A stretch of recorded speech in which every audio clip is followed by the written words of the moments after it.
Good evening, all of you. My humble greetings to everyone associated with this great institution.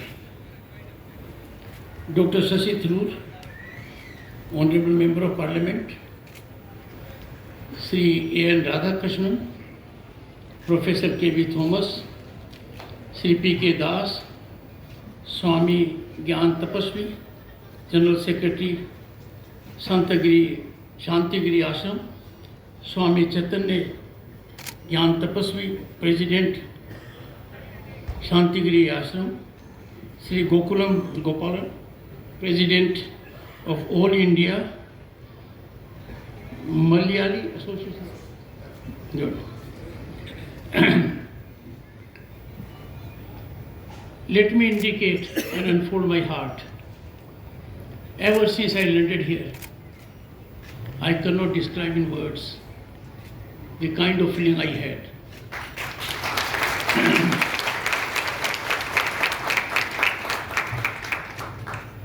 Sublimity in action.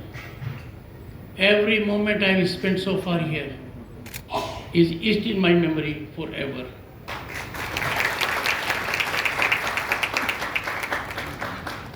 Dear brothers and sisters, I would leave this place fully surcharged, energized, motivated, and inspired to follow the principles that Santhigiri Ashram is following and espousing.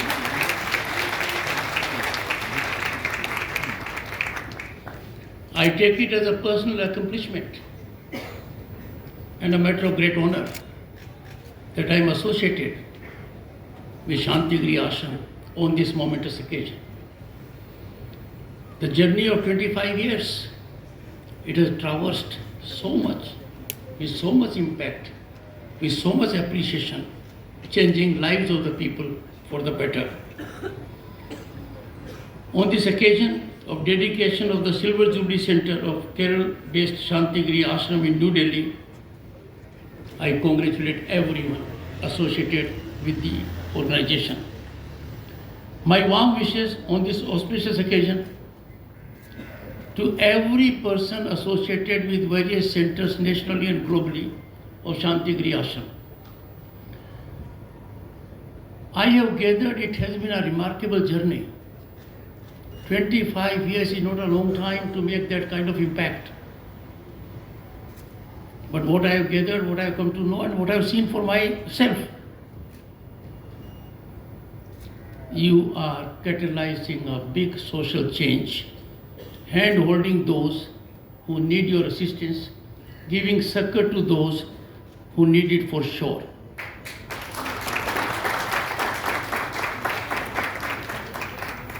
In changing Bharat, home to 1/6 of humanity, you are playing pivotal role by engaging in skill development that empowers the people.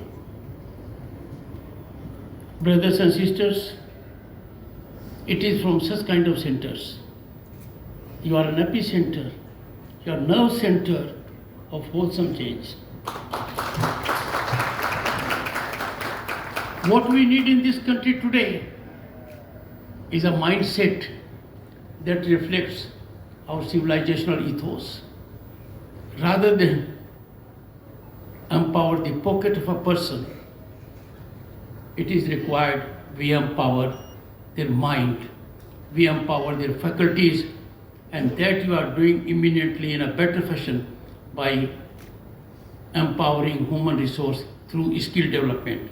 My congratulations to you. Your recognition by Government of India as a social and scientific research organization is befitting. It also indicates the Government of India is acting on very objective parameters, that it has chosen such an institute, such a place for this recognition. Brothers and sisters, while Dr. Shashi Tharoor happens to be Member Parliament from an area very close to the ashram in Kerala, My home state also has a great connect with the ashram, a deep connect. Paransala, the monument in the shape of full-bloomed lotus in Makrana white marble, is the final resting place of the founder of Santhigiri Ashram. The marble is from my home state, Makrana.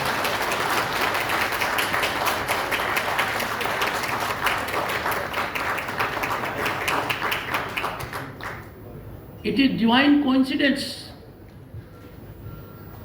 that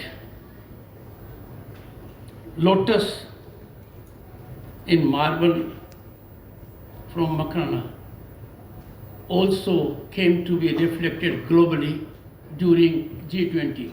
That became motto of G20. Widely acclaimed, enthused all Indians all over the world, and carried to the world a message of which you happen to be the epicenter.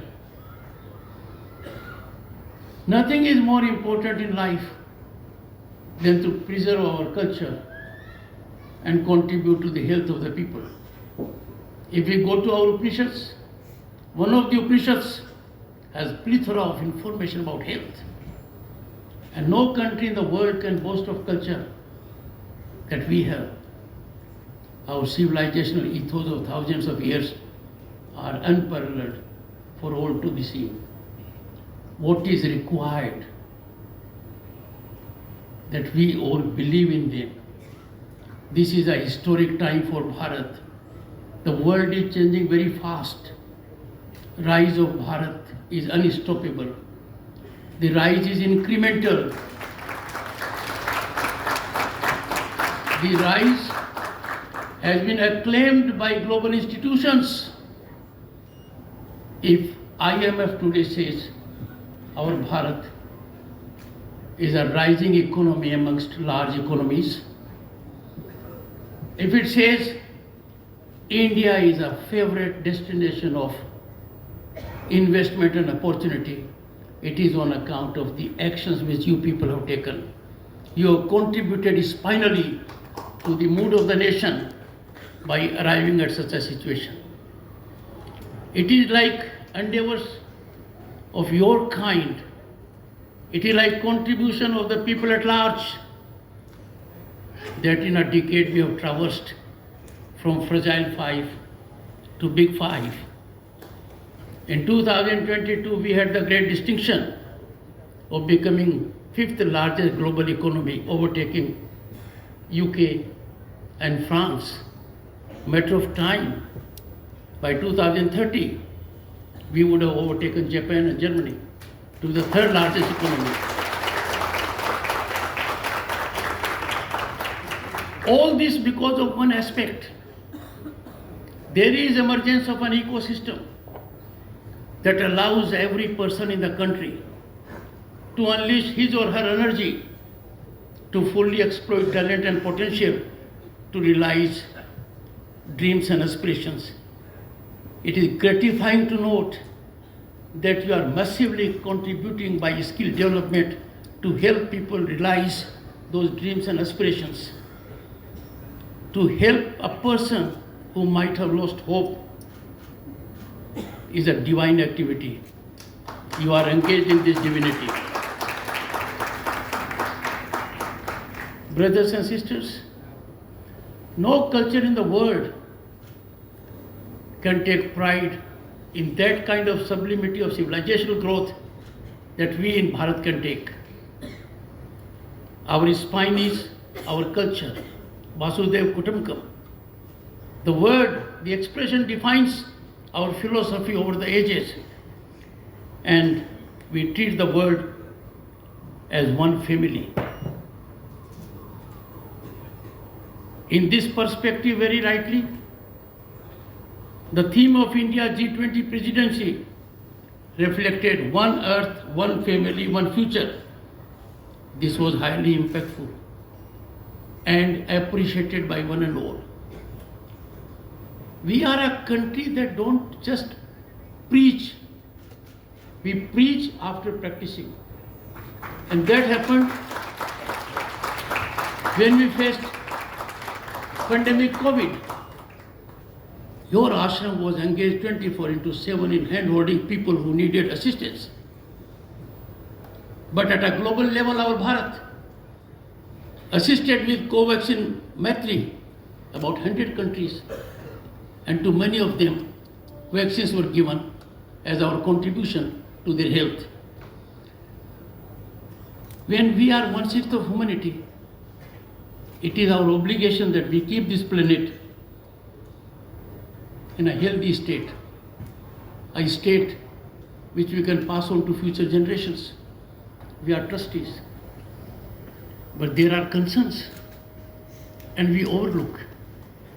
I have been telling for a long time that nothing can be more inappropriate and condemnable that some informed minds, knowledgeable people, monetize ignorance of the people for political equity. That cannot be allowed. An informed mind has to be spiritual. An informed mind has to be nationalist. An informed mind has to be non-exploiter. Yours, ashram, is engaged in empowerment of women. Empowerment of women is critical to growth of humanity. Empowerment of women is not an option. It is the only way. And that is why on September 21, there was an epochal development. Several attempts were made over a period of 3 decades. For one reason or the other, the efforts could not fructify. But on 21st September, Bharat had 1/3 reservation for women in Lok Sabha and state legislatures. The reservation is horizontal and vertical, indicating that it is socially equitable. It is in that context I said that some people who are knowledgeable, who know when it can fructify, they knew for sure it can't happen in 2024 elections, yet they made an issue of it. And therefore I say, intelligent minds must not observe silence. They must give befitting reply and neutralize such sinister narratives that seek to monetize ignorance of the people for petty political equity. I am sure what you are doing is full of sublimity and things will go in the right direction.